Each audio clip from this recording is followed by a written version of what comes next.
Brought to you by Penguin.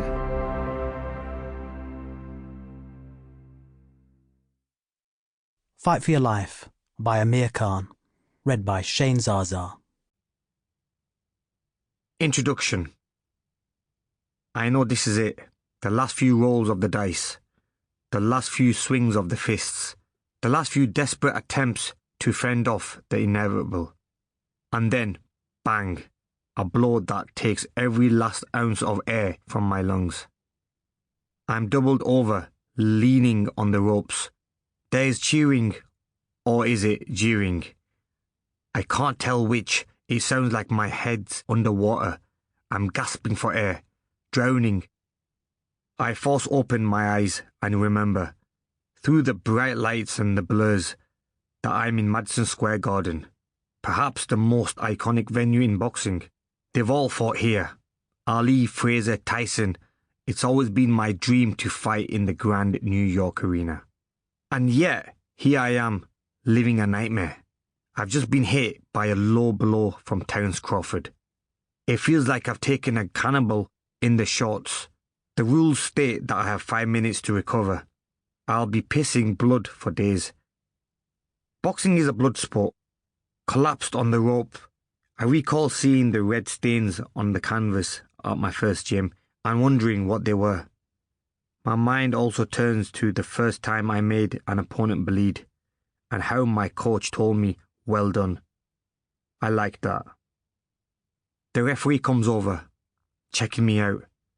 "What do you want to do?" I can't think straight, but I know I don't quit. I never quit. Every step of the way, in and out the ring, I've had to fight. Even for my Olympic medal, I had to battle for my right to be on that Athens stage. What I do know, the pain is torturous. I stand, I lean, I stretch, and I double up. Nothing makes any difference. Pain is part of our sport.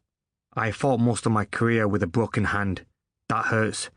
Getting knocked out hurts too. I've done it to other fighters and they've done it to me. Haven't you heard I've got a glass chin? That's what everyone says about me, isn't it? I've not done bad to get to Madison Square Garden with a glass chin, I think. I nearly threw up from the pain. I think about the pile on that will happen if I don't carry on. I've seen it throughout my career. Win and you're everyone's friend. Lose and you're on your own. There's another version of that. Win and you're British. Lose and you're a Pakistani. The first time I was left on the canvas in my home arena in Manchester, I've never felt more alone. Those who I thought were my friends left me at the speed of a missile.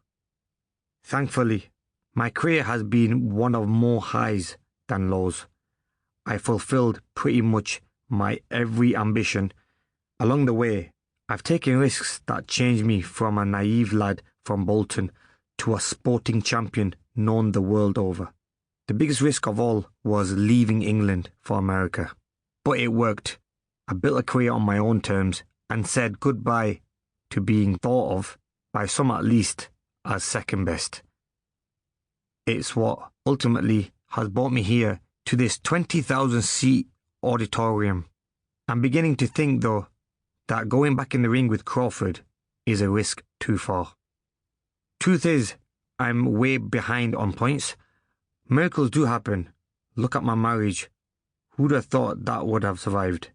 At times, me and Faryal have definitely reached number 9 of a 10 count.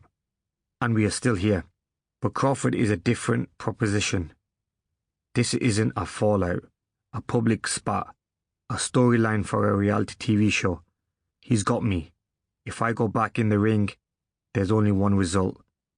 The crowd is getting restless now. They can see that something's happening here.